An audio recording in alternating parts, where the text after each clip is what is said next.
there were a couple of things that made me really nervous. The first batch of lyrics that came out on him were really dark and a bit pretentious, to be honest with you. And then the other thing that scared the heck out of me was Cody was such an outstanding bass player. So they're sitting there telling me, oh yeah, we're going to bring in another bass player and Cody's going to play guitar.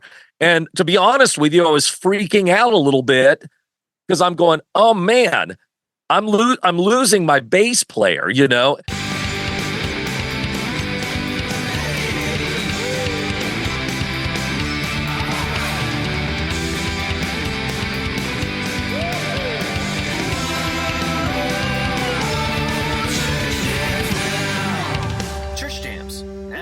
Welcome to Church Jams Now, the podcast where three former youth group kids and current music nerds deep dive into Christian music from the 90s and 2000s. I, of course, am your co-host, Kylan Savage. With me, as always, is Mr. TJ Smith.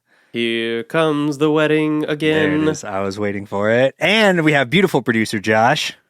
Hey, guys. I think it's time to rock. Is that okay? Okay. Okay. All right. Okay, cool. Well, say your prayers, guys, because we have more guests than we've ever had on a single episode. This is a new record. This is a new record, and we are so excited. Of course, we have returning guest, Kevin Kiehn. Kevin, how you doing tonight? Doing great. Good to be back. Awesome. We also have Cody Driggers, also from the wedding. Hello. How's it going? It's going well. I'm glad we figured out our audio issues. Me too. Yeah. And, guys, we have Mark Lee Townsend on the show.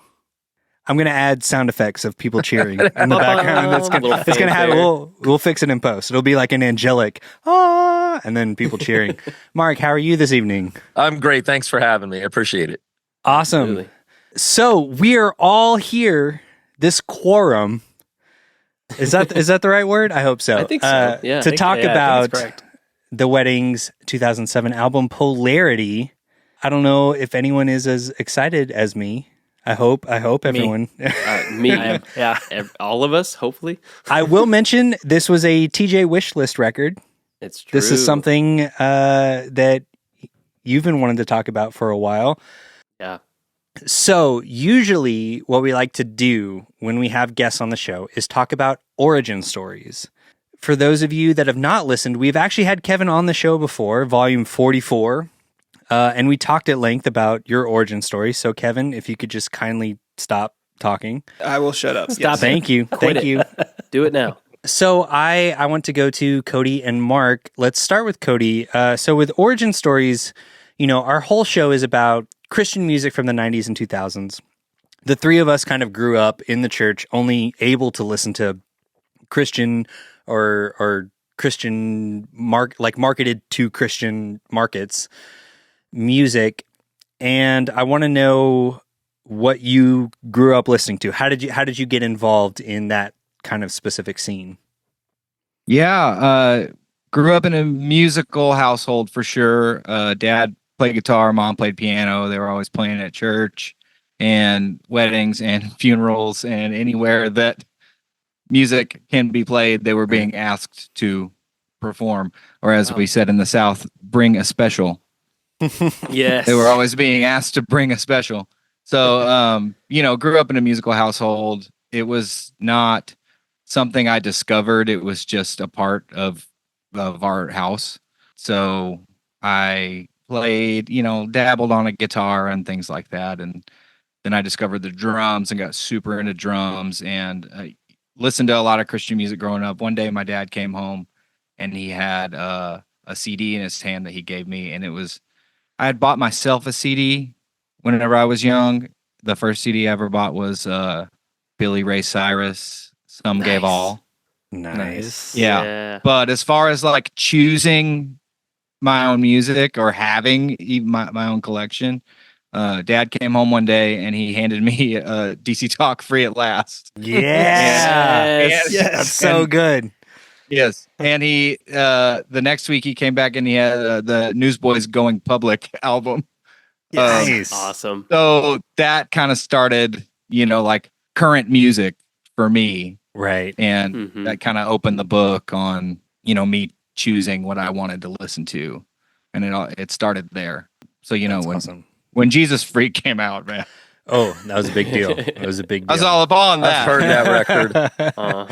Time to jam, you know. Oh, for sure. Oh, For yeah. sure. Okay, Mark, what about you? What is give us a brief overview of your origin story. Wow. Okay. Well, I'm a little older than you guys, so I probably have a few more experiences just due to my age. But Sure. grew up in a musical family, but clearly in the confines of the church.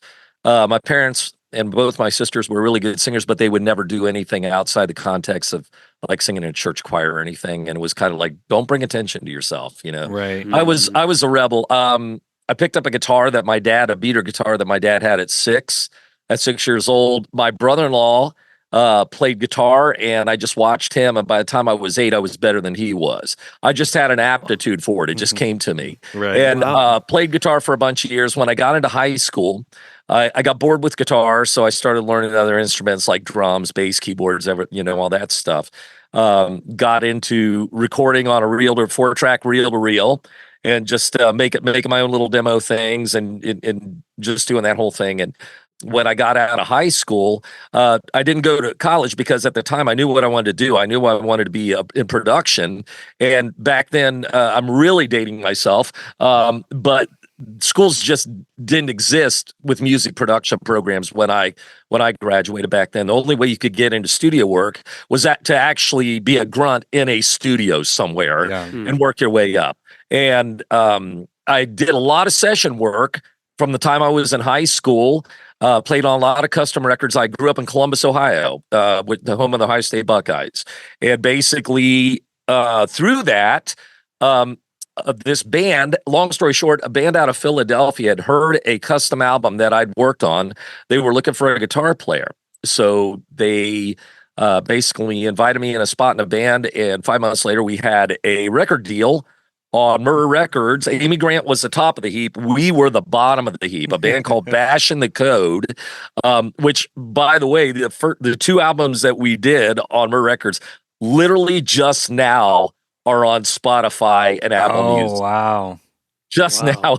I'll show you how far the Word record system was backdated or whatever, and try to get stuff up. But anyhow, that led to playing with just other people. I was in that band for a bunch of years, and then I ended up playing with other Christian artists like Steve Taylor, for example. And then went from I was on with a group called First Call that opened for Amy Grant on her Lead Me On tour. And after Steve Taylor, he was going to form a record label back then called Squint. Okay. Yeah. And so unbeknownst to me, he was going to get off the road, and DC Talk was looking for another guitar player, like a rock guy. And they had asked Steve if they could talk to me. And so they did. And so I ended up in DC Talk for 7 years. And during the process of that, I went back to my love of recording and just started picking up bands and doing independent projects, like I'm sure a lot of you guys do if you do any recording. I know Kevin does. And so that's what I would do when I wasn't touring. I was really working on those skills, and came across a band in the hometown I was living during my DC Talk years, which was Canton, Ohio. That's where my wife's from. Came across this band that was really pretty bad. But they were friends of my daughter's, and they were called Reliant K. And so I ended up doing a demo for them in 2 days. We literally cut the music one day, and then the next day, I think we overdubbed the vocals, and I mixed it in one day, which was their little demo thing, and it was pretty horrifically bad. But the songs were real charming. But that got me back into recording. What were those songs, Mark? Out of curiosity. Well, it was a project called All Work No Play is what they called it, but a bunch of those songs ended up on their first self-titled album, but in a different, like we actually refined them and refined the recordings of it. So, but yeah, and that my connection with Toby, obviously, because through DC Talk was kind of the connection with Reliant K, getting on Goatee. There's another story that goes with that. So I'm not going to. Mark, we're going to have you back for just a full episode. There's get so into much the nitty gritty, man. But getting to the wedding, finishing that up essentially, I had toured with DC Talk till pretty much when they quit in the front of 2002. Okay, and by that time, I was producing enough albums to make a pretty good living and get off the road. And so at that point, I ended up moving down to Nashville because I got offered a spot to take care of a label that was through the Warner Brothers group. And I was basically in-house producer and A&R for that. So there you go. Man, Wow. Succinct. Yeah. I love it. So, okay, I want to go back to all three of y'all. So, luckily, Kevin, you just had your interview episode last year. I don't think you heard, I hope that Kevin hasn't heard our full episode about the wedding self-titled where I completely fanboyed out. I know Cody has. Yes. So I know you know how much of a fan I am, but I really want to get into where you guys were going into recording Polarity, like before we like really talk about the album, because we're gonna toss it over to Josh to do some research, which is always my favorite part. But before we get into that, I want to talk to you guys about very briefly about where your heads were at going into this record, as opposed to coming off the last record into this one. What order do we want to do, Kyle? I'm shutting up, remember, so I'm last. No. Please talk now. No. Yeah. No, let's start with Kevin. Oh, great. I got put at the front of the line. That's right. Well, you were the front man. I mean, you got to expect Yep, it a little it's bit. only Come right. on. I invited, I said we should have all of us on because seriously, I have the worst memory ever. So I'm hoping once we start talking, I'll remember some details. All I remember about leading up to Polarity was, we'd been on the road for probably a year and a half by then and toured the self-titled. And really, man, I mean, I think back then I was just so young. Where my head was at was just, this is fun. I'm playing music with my friends. We're on the road. And it wasn't much more complicated than that. It was just like, let's record another album. Like, we go to Cody's house, we jam together until we find something that sounds good. And it was purely fun. Like, music, as I've gotten older, has gotten more specifically like trying to hone skills. But back then, Right. From 19 to figuring 22 stuff was out. just like, Yeah. just raw energy and fun. And until something sounded right and felt right is really how I remember us writing. Cody and Trevor had more of the skill as far as musically, which is why I need to talk to them. But as the vocalist, I was just going by, what does it feel like? And so that they always provided an I love amazing it. bedrock for that. Kevin, that's exactly my position within this podcast infrastructure. you're the vibe guy. Yeah, that's it. Yeah. So Cody, what do you remember about going into this record? Well, it was pretty significant for me because when we did the first album, I essentially had joined a band that already existed, and then we kind of formed what became the wedding out of that. But I became the fourth member of a trio that was formerly a trio. Kevin played bass before that and sang, and then we freed him up. I was just their buddy hanging around, like Kevin and I were in bands before, Right. but then all of a sudden I wasn't in a band with them anymore, and I was just hanging out. And I was always the drummer, and then I was like, let me play bass. Like, Kevin needs to be freestanding for sure. Like, let me play bass, right? And then, Which was a great idea. That's a whole story in and of itself. And so I came in to play bass just because I wanted to be in the band, Right. But it's when I started playing bass where I realized, like, oh, I've been a drummer all this time. Playing bass is playing drums with notes. Right. And I very quickly figured out like playing bass in a rhythmic way, and like making grooves with the drummer and let's break this part down and I'm going to lock in with your kick drum and we're going to do that whole thing. That came really naturally to me. So that's what I had found, and that was my pocket. played bass on self-titled, played bass in the band. I was the bass player. Mhm. And then as we are touring, I start writing a lot more, where before I was like, I'm playing bass to these songs and like having ideas. I started writing like full compositions, and I'm writing them on guitar, and I was just churning them out, just song, song, song, song. And the sound was different. It was a totally different vibe than what we had done before. And it's just what was coming out. Right. And it got to a point where, okay, these songs kind of like, we kind of need to be a 2-guitar band for these kind of songs. And instead of finding a guitar player, I just volunteered. Like, how about I be the second guitar player in the wedding, and we bring on our buddy Jeremy to come and play bass. And everyone was like, okay, cool. So it was a big transition for me getting into Polarity, because I Right. was suddenly going to be the guitar player. Right. In like a guitar band, right? It's Right. Like Yeah. And I was writing and writing and writing, and I was trying to figure out how to actually be a guitar player and not just write songs on the guitar. And I never figured it out. Mark will tell you. I never figured it out. I was just there because, I was the guy that was writing the songs, I'm like, Right. well, the part goes like this, and I'm just going to play it because I wrote it. So yeah, it was a big transition for me getting into Polarity. I was really nervous and really scared, and I felt the weight of like this new sound, Right. because it was coming from my brain, Mm. So yeah, it was super different for me going into the album. I felt a lot of pressure about it. Yeah. That's so interesting. Mark, I want to hear from you as well. Like, Sure. at what point do you think like the songs were at when you all went into the studio to do Polarity? Well, a little backstory.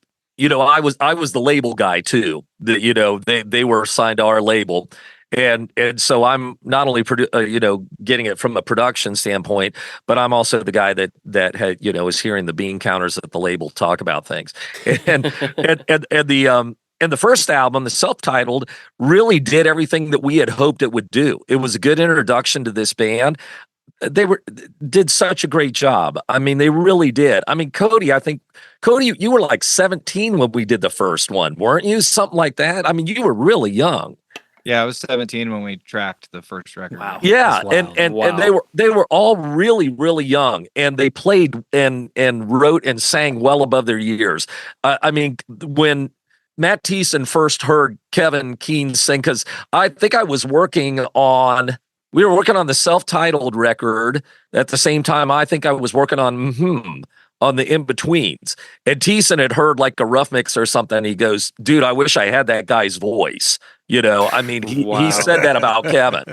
And hence Kevin ended up on, Right, as a right, guest yeah. vocalist. Yeah. But what I was going to say is, so when they went into Polarity, okay, I think for me, I knew that they were going to take a step up just because they were really talented. There were a couple of things that made me really nervous. The first batch of lyrics that came out on it were really dark Oh no. and a bit pretentious, to be honest with you. And so Kevin's blushing over here. yeah, no, and he knows this. And then the other thing that scared the heck out of me was Cody was such an outstanding bass player. He's being Yeah. very humble right now. He is one of the strongest players I had ever worked with. He had a great pocket. He played in tune. He played in time. It had a great flow to it. His parts were really good. And rhythmically, I said, his pocket was outstanding. So they're sitting here telling me, oh, yeah, we're going to bring in another bass player gonna switch and it Cody's up." going to play guitar. And to be honest with you, I was freaking out a little bit because I'm going, oh, man, I'm losing my bass player, Yeah. And Jeremy rose to the occasion. He did a really good job on the album.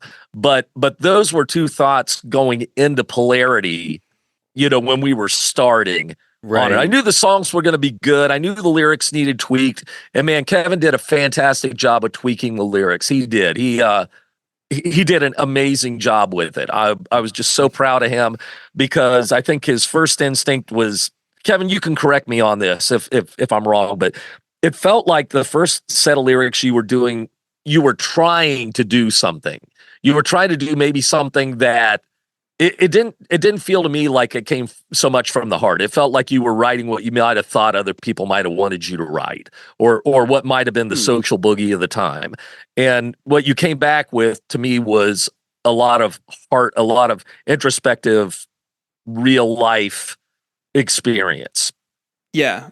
And I remember like I was listening to a lot of like, I don't know, we reproduce what we, art in, art out. So like I was listening to a lot of darker stuff then and just trying to, when I was in my like indie film era where it's like, if it's not dark and weird, then it's not good art. Bad. And so, Yeah. There's probably some of that for sure. And then also just being young and trying to make things heavier than you even know, like you haven't really experienced yet, but you're trying to make it sound super deep and heavy. But punching above your weight. Yeah. I totally remember like on Schizophrenia, one of the lyrics that I had first was like, slip the noose around my neck or something. And It was. I was dying. Mark was like, no. And I was like, dude, you can't like limit my creative freedom, man. And like, I sure can. I got super like injured artist over it. I remember we had this big like blowout in the studio and just like, Mark's just like, dude, you just can't sing that. And like, but I look back on that now and just like so thankful for, that's one of the things I love about Mark is like, he'll just tell you the truth and just be honest with you. And it was one of those moments where it was just like, yeah, I look back and like really needed that pushback, really needed to hear that. So after that, working on the lyrics. And then I was in a super like heavy place personally. Once we got to the end of the album, I remember we had like, I only had a couple, I think I was finalizing lyrics like days before tracking. And I remember talking with Davey Basinger, because we always stayed with Davey when we were in town and talking through lyrics and stuff. And it was just a time for me where a lot of the lyrical content was my own inner, struggles and between things that I was torn about and thinking about. And so a lot of hence the name, I remember driving with Davey and we had the idea of like, I was like, it's like this struggle of light and dark that we all have, and good and evil, and it's very polarizing. And so we started talking, and so Polarity, I brought that to the guys, like, what if we call it Polarity?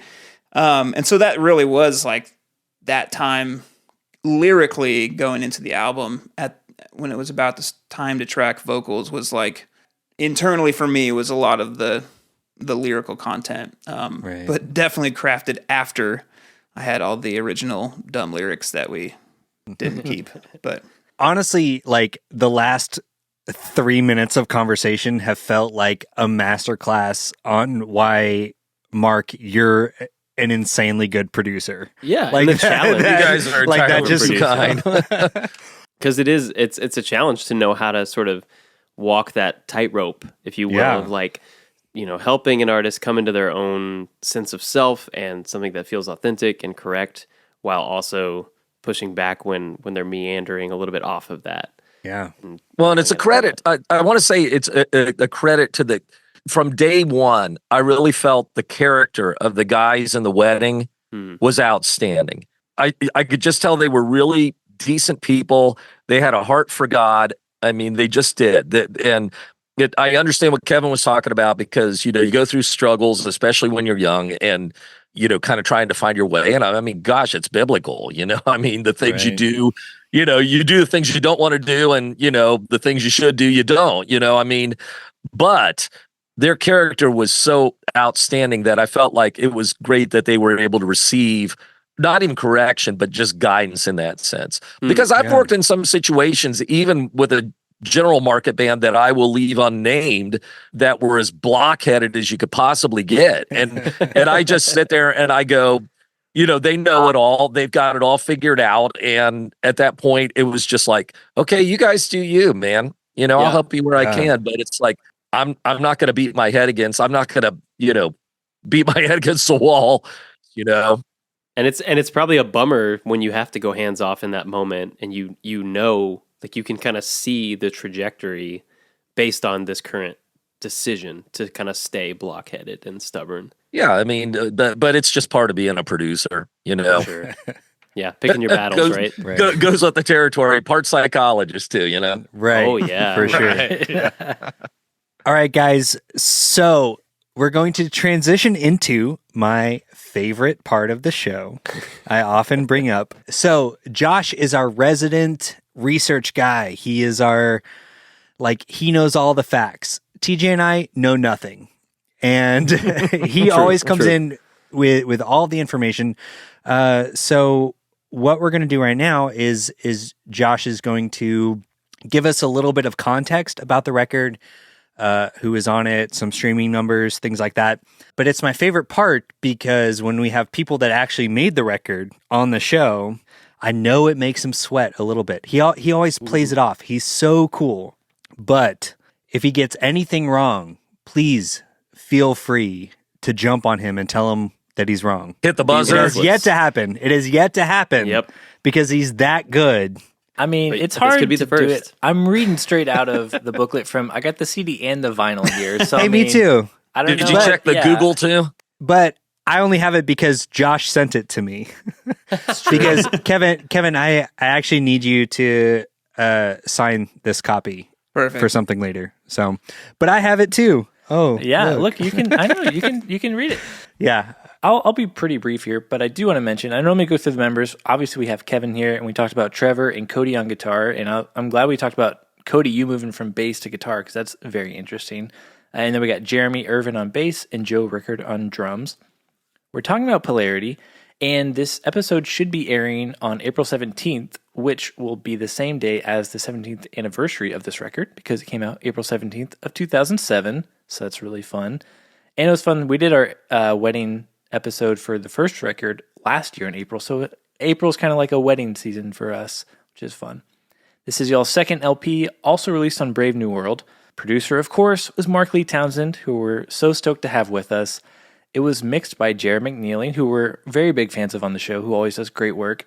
Design and illustration was Davey Basinger, who's already been brought up, but also we can now say friend of the show.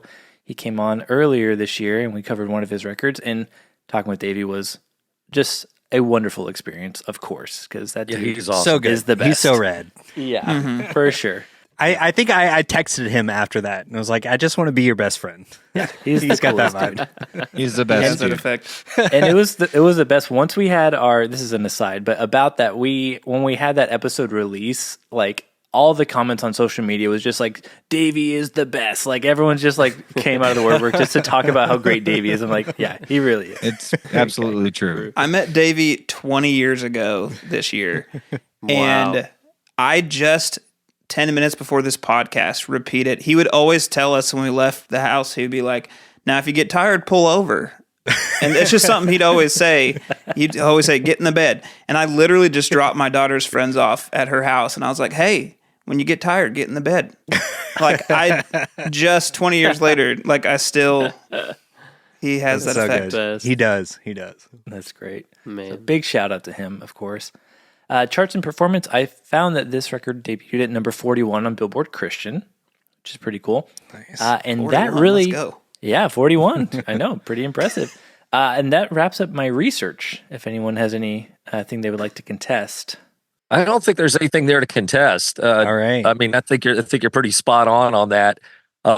It's interesting. I'll tell you a backstory further on, but this album we were attempting to connect with Capitol Records at the time because I had a connection, obviously, with Arcade there, and I had gotten to know the A&R guy there in Los Angeles, and through that, and so yeah, I'll bring it up later. Remind me to do that, but For sure. But yeah, if we could have done that, that would have probably, in my opinion, taken this album way over the top because that guy loved this record. The A&R guy did. Nice. For sure. Before we go track by track, I do have to ask, does anyone have any general thoughts about the album that they want to share before we start getting into it? I'd love to know about the artwork. What could y'all share about the design on the album?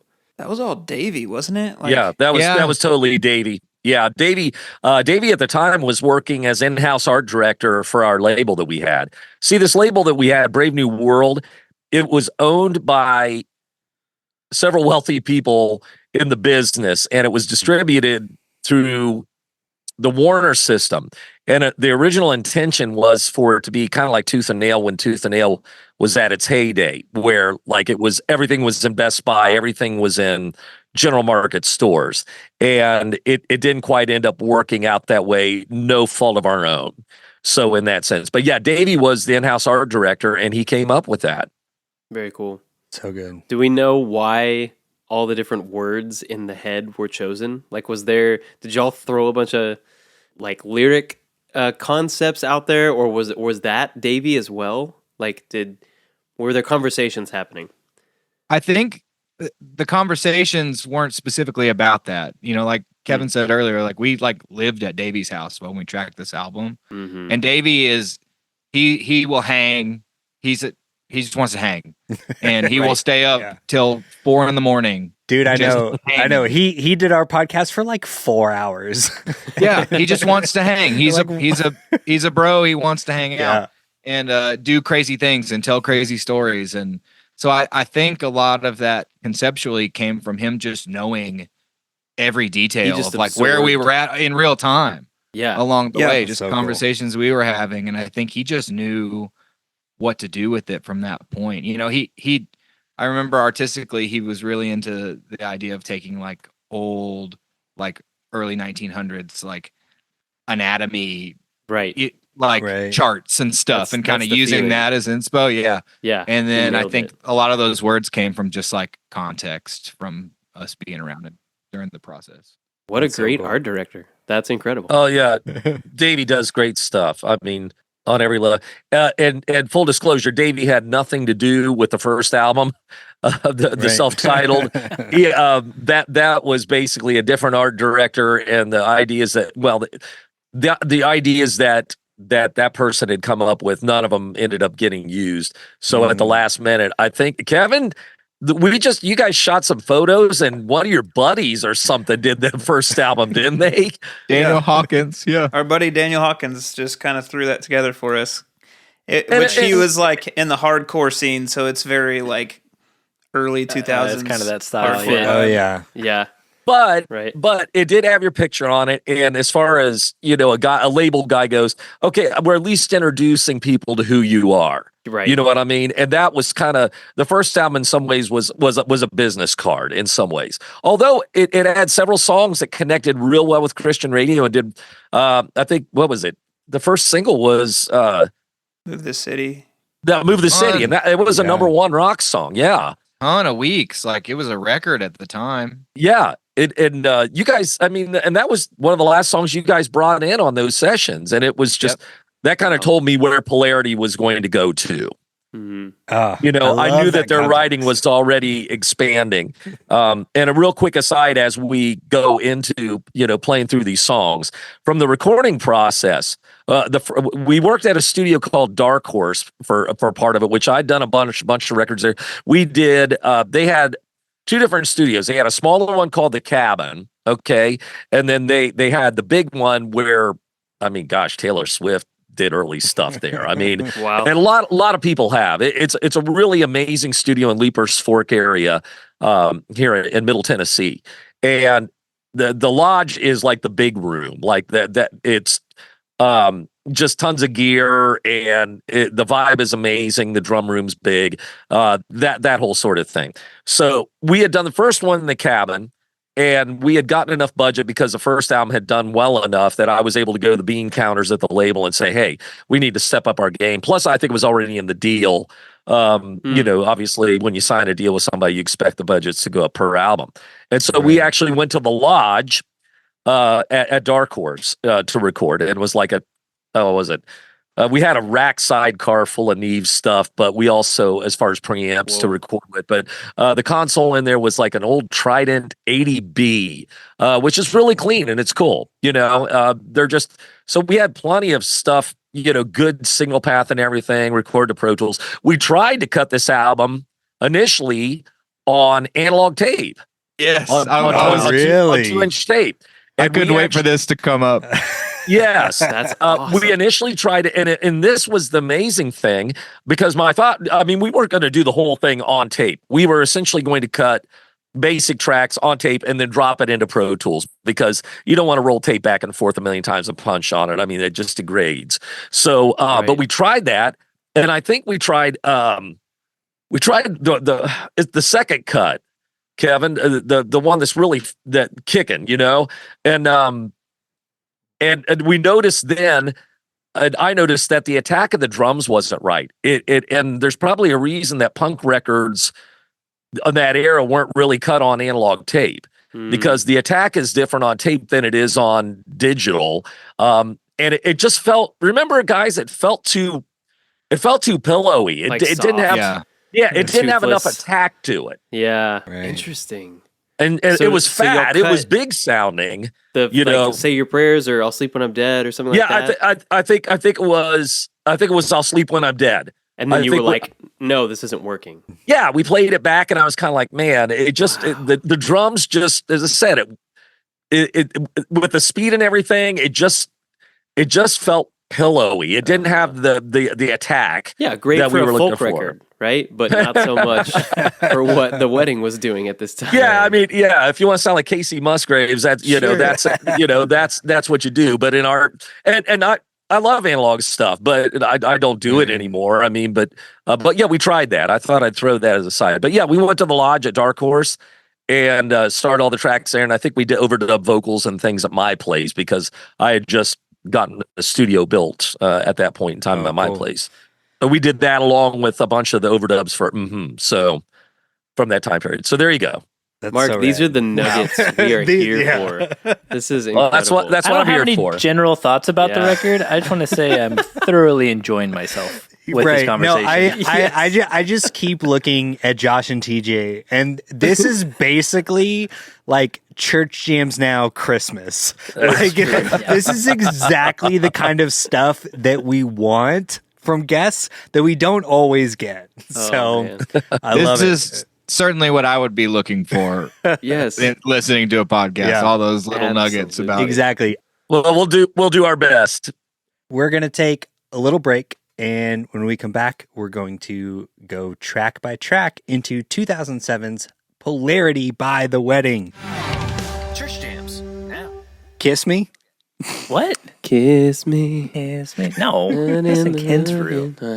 Oh, we're not talking about Sixpence None the Richer's anniversary CD and vinyl? We could. And if you want to. That's called hijacking an ad, guys. Wow.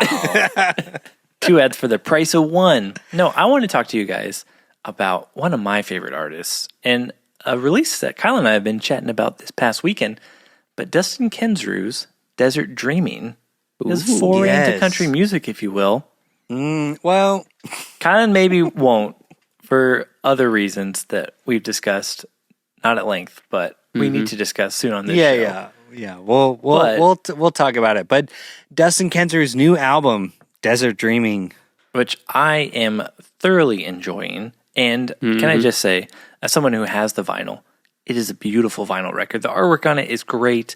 and it's double-sided, It's right? reversible. Yeah, so the cover is the night version of the artwork, and then you flip it over, it's the day version, which is great. So you can kind of, whatever you're feeling, if you're feeling like a day, feeling like a night, just however you want to display it. So it's a great vinyl package. The lyrics, and they got like little symbols for each record and everything like that. So I've been really enjoying it. But you know what's even greater than just that record? What? Let me guess, paying full price. Well, I mean, you can to support Dustin. I support him. He's a great guy. Look, I've got 6 pence. I'm none the richer, Josh. So Well, if you only have 6 pence, that may be enough to get this record with our exclusive discount code. Oh, what is it? Well, to get that, you just use your fingers. Is that right? Is that what Hashtag use your fingers. use your fingers and go to ClydeRecords.com and enter in Church Jams Now, all one word, at checkout, and you'll get 20% off. And you can bring home your own copy of Desert Dreaming CD or vinyl, or some of Dustin's other stuff, whether it's his solo stuff or in Thrice, to your home, shipped quickly and carefully from ClydeRecords.com. That's right. And guys, all joking aside, go listen to Desert Dreaming and buy it because it's really good. I have some nitpicks because I'm a country music nerd, but if it gets anyone into country music, that's a win in my book. Okay. So go to colliderecords.com, buy Desert Dreaming, and type in Church Jams Now at checkout for 20% off. Kylan, what are you doing, buddy? I'm taking small steps. Oh, I love that. Yes, once again, we are highlighting Small Step Records.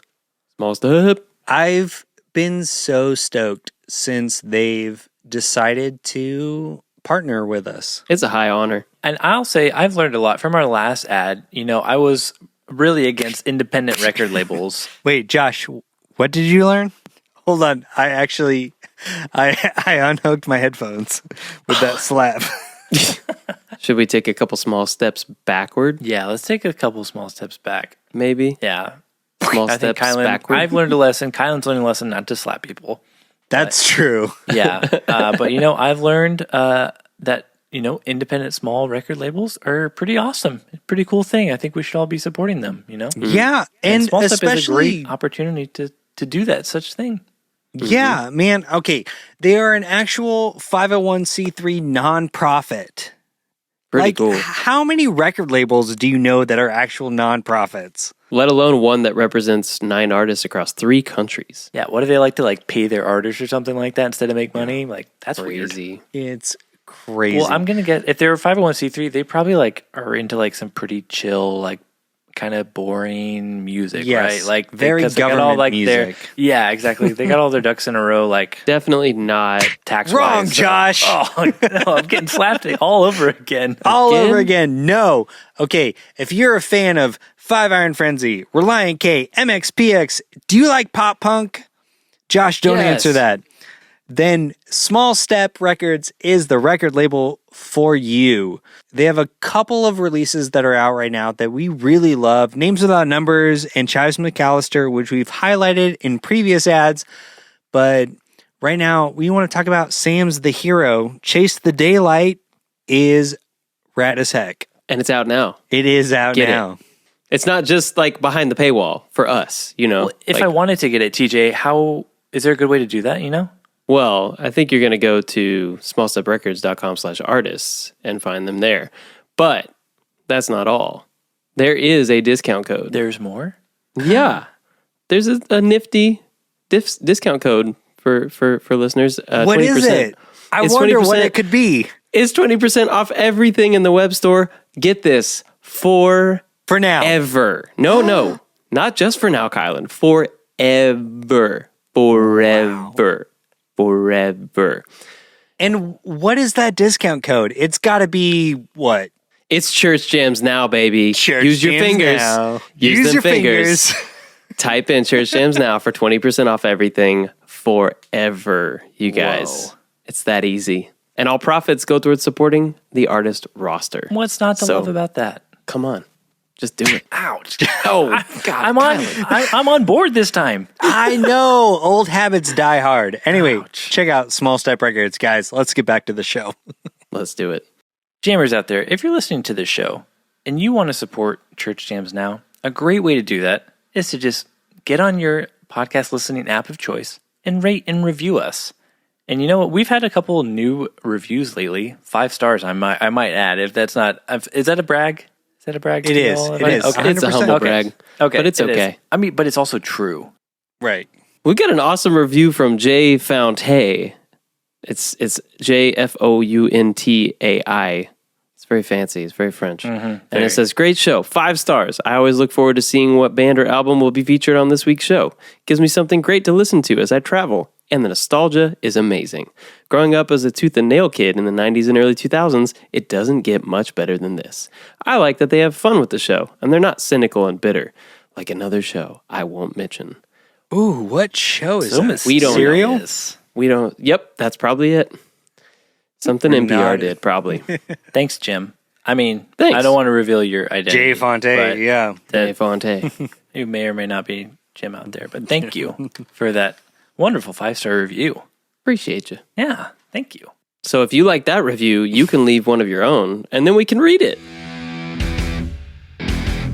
Oh, no, I got to tell you, the funny thing with Thiessen, he's notorious for not taking care. He's not abusive, but he just doesn't know about guitars. Sure. And so he doesn't take care of them. And so he had a The Paul from, it's probably like a late 70s, early 80s, like which are collectible now. I mean, they're actually decent guitars. Right. And he opens his case. It must have been in a truck or a trailer or something over the summer. And he opens a case and the glue had come undone on it. Oh my God. And literally the body and the neck were all separated from each other. Oh, and he's like freaking out. And he just took it to the local repair guy in Canton where we were all at the time. And the guy glued it right back together, and it's fine. But wow, it's crazy to see a guitar like that just separate at the seams. It's pretty nuts. Yeah, you know, That's a terrifying sight.